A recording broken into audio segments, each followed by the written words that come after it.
Hello everyone! Welcome to today's deck profile. I've got a question for you, viewer. Do you like playing Fluanderies, but can never open Rabina?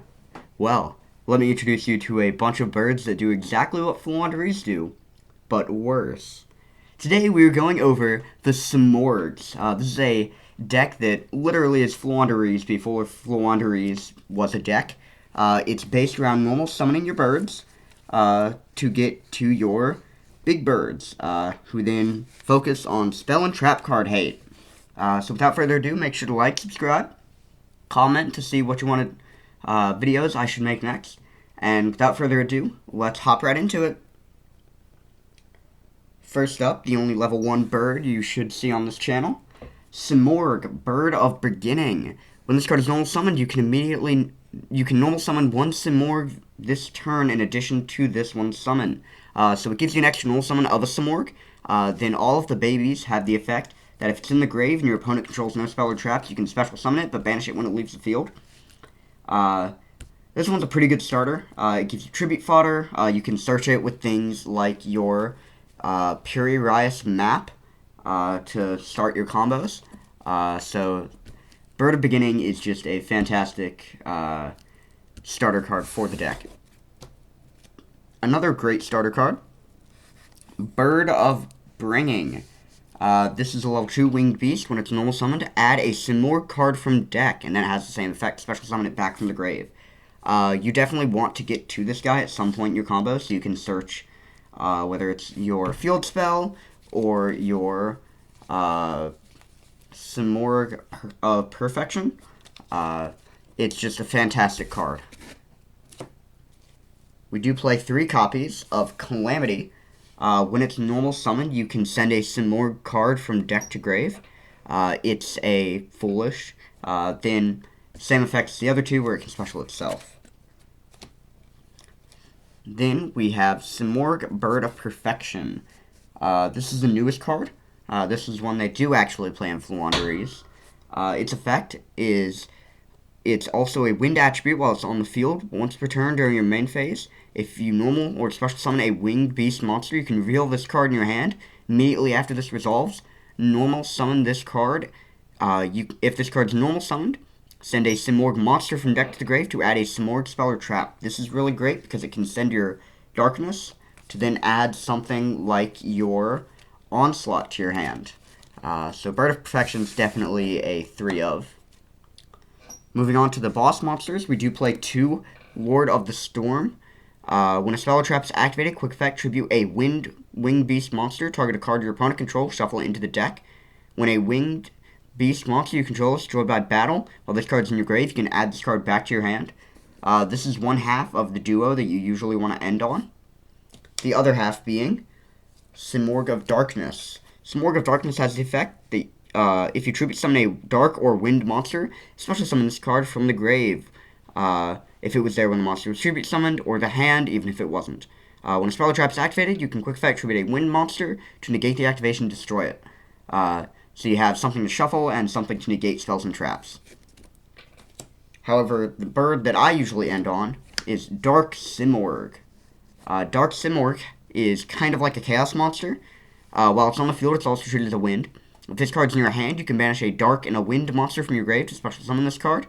If this card's in your graveyard, you can banish a dark and a wind from your hand to special summon it. Your opponent cannot set cards. This does really funny things when you pair it with Anti-Spell Fragrance.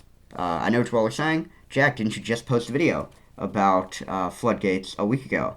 Yes, I'm aware of the hypocrisy, but this is funny birds. Shut up. I do play 1 Mist Valley Apex Avian. It's a decent boss monster. It gives you a negate. And 1 copy of Zephyros the Elite. It allows you to bounce something, gives you extra tribute fodder. Not a bad card in the slightest. Moving on to the spells. We play 3 copies of Elborz, the Sacred Land of Simorgh. All winged beast monsters you control are gaining 300 attack and defense. You can only use the following effects once per turn. You can reveal a level 5 or higher winged beast monster from your hand. This turn it can be normal summoned for 1 less tribute. If you control a winged beast monster, you can immediately normal summon one. So it gives you an extra normal summon, and it allows you to tribute for 1 less.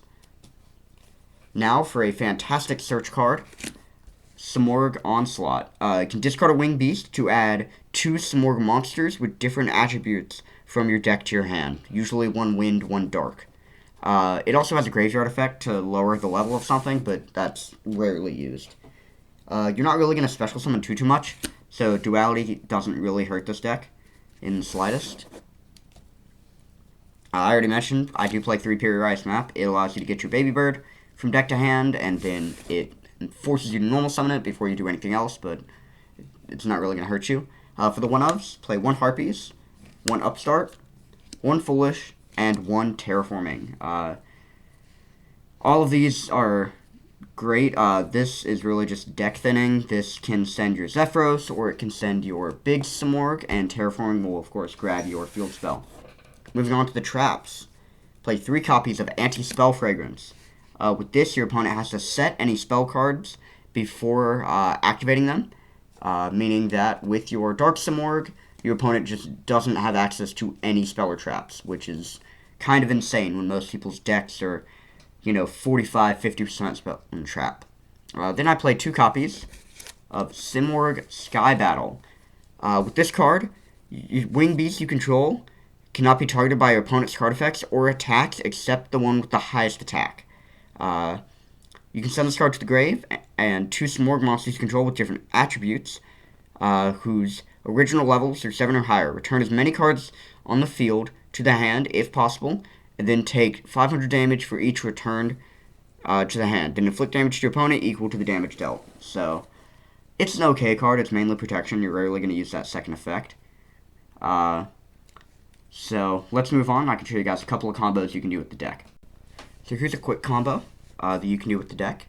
Periodized Map will immediately allow you to grab Bird of Beginning. You can normal to Bird of Beginning, which will give you your Bird of Bringing to normal summon. Bird of Bringing will add Onslaught. From here, any winged beast in hand you can immediately discard to activate your Onslaught, which will grab your Storm and your Dark Simorgh. You can also get your normal summon off of this. You would, chain it to normal summon. Then you can use its effect, sending your Simorgh of Darkness to the graveyard to add Elboars to hand. You can then activate your Elboars, revealing this, getting an extra normal summon, where you contribute your Beginning and your Perfection to summon Simorgh Bird of Storm. This will trigger your Simorgh of Darkness in the grave, allowing you to special summon it since you tribute summoned a winged beast monster. Then you banish your Wind and your Dark to special summon Dark Simorgh from your hand. From here, you can set 1, and when your opponent goes, Anti-Spell Fragrance. If they try to chain a Cosmic or Godforsaken MST, you do have the negate with Simorgh of Darkness by tributing your Bird of Bringing. That's it for the deck profile. I hope you all enjoyed. I hope you all will learn to go to the light side of the Force and play Simorgh as opposed to Floowandereeze. Make sure to like, subscribe, and I'll see you in the next one.